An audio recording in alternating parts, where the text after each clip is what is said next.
समाज संगमेश्वर व कलेक्टर पट्टा बचाव कृती समिती मालेगाव. विषय मौजे संगमेश्वर तालुका मालेगाव जिल्हा नाशिक येथील सर्वे नंबर 53, 54, 55 व 81 बाबत. संदर्भ आपले दिनांक 2/7/2026 रोजीचे निवेदन.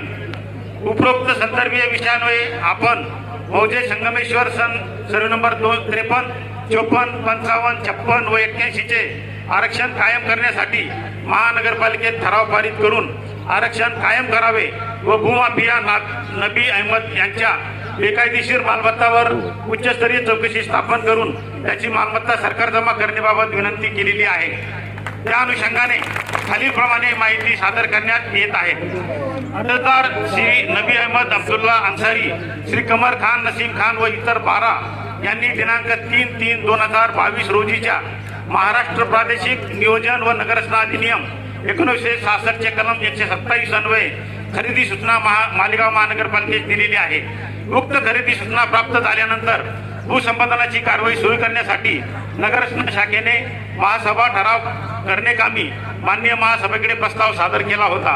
त्यावर माननीय महासभेने ठराव क्रमांक 350 दिनांक 2/6/2022 रोजी ठराव पारित केला आहे. सदर ठरावातील शेवटच्या परिच्छेदात नमूद आहे की त्या अनुषंगाने कलम 127 अन्वये सदर जमीन संपादन करण्यासाठी मालेगाव महानगरपालिकेची आर्थिक परिस्थिती चांगली नसल्यामुळे सदरची जमीन खरेदी करता येऊ शकत नाही. तथापि अर्जदार श्री नबी अहमदुल्ला अन्सारी, श्री कमर खान, नसीम खान व इतर 12 यांनी 3/3/2022 रोजीच्या कलम 127 अन्वयेच्या खरेदी सूचनेबाबत अनुषंगिक कागदपत्रे, आरक्षणाने बाधित जागांचे क्षेत्राचे मोजणी नकाशे सादर केलेले नसल्याने सदरची खरेदी सूचना उक्त कलम 127 अन्वयेची खरेदी सूचना विधिग्राह्य नसल्याने निकाली काढण्यात आली होती.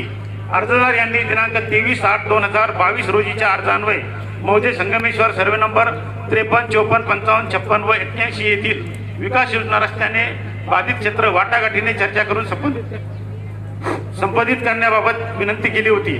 तथापि मध्यंतरीच्या काळात काही ठराविक कागदपत्रांबाबत अर्जदारास कळवण्यात आले होते. त्यावर अर्जदार यांनी पूर्तता केलेली आहे. तदनंतर भूसंपादनाचा परिपूर्ण प्रस्ताव जिल्हाधिकारी कार्यालयाकडे सादर करण्यात आला आहे. तदनंतर जिल्हाधिकारी नाशिक यांच्याकडे याबाबत दिनांक 7/12/2023 व 12/2/2024 रोजीच्या पत्रान्वये पूर्तता करण्यात आलेली आहे. तसेच मालेगाव महानगरपालिकेने शासनाकडे आर्थिक सहाय्य मिळण्याकामी पत्रव्यवहार केलेला आहे. सदरील प्रकरणातील सर्व संबंधित कागदपत्रांच्या प्रती आपणास 8 दिवसात उपलब्ध करून देण्यात येतील. विविध कालावधीत महानगरपालिकेची आर्थिक परिस्थिती चांगली नसल्यामुळे सदरील जमिनीचे भूसंपादन झाल्याने शासनाने उपरोक्त आरक्षणे विफगत केली आहेत.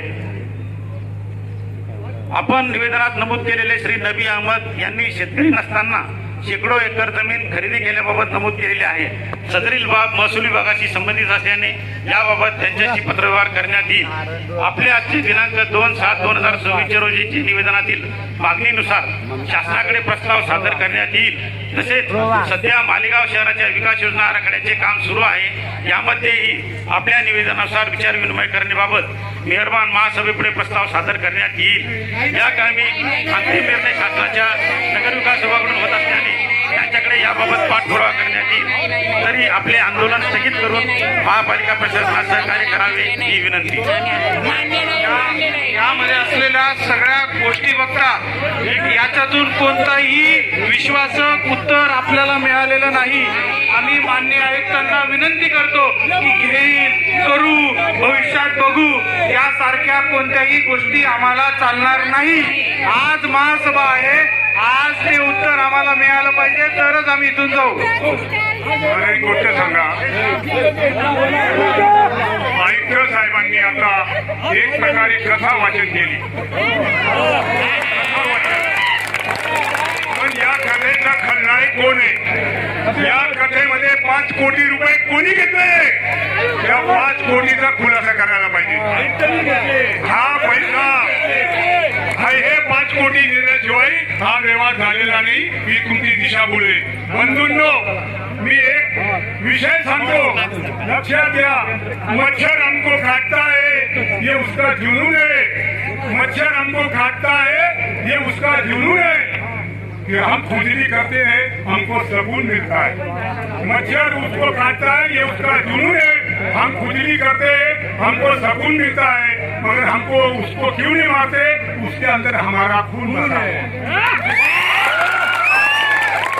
दांतों के भूत बातों से नहीं मानने वाले, दांतों के भूत बातों से नहीं मानने वाले। 5 कोटी रुपये कोणी खाल्ले या हराम करायला या ठिकाणी हिशोब दिला पाहिजे। जय हिंद, जय महाराष्ट्र। जय श्रीराम.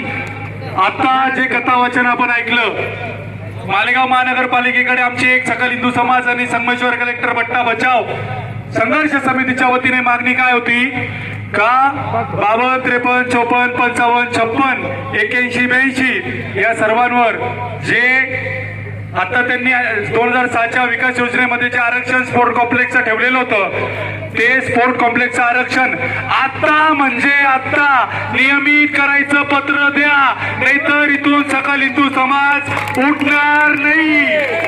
आता म्हणजे आता. किती दुर्भाग्य आहे हो आपलं, किती दुर्भाग्य आहे, किती दुर्भाग्य आहे की आपल्या देशामध्ये आपल्या जमिनीसाठी आपल्या हक्कासाठी आपल्याला लढावं लागतंय. आणि ही जी कथा वाचलेली आहे, हे जी जिहादांनी बनवलेली कथा आहे, साहेबांनी वाचलेली आहे, तर आता ह्या साहेबांचा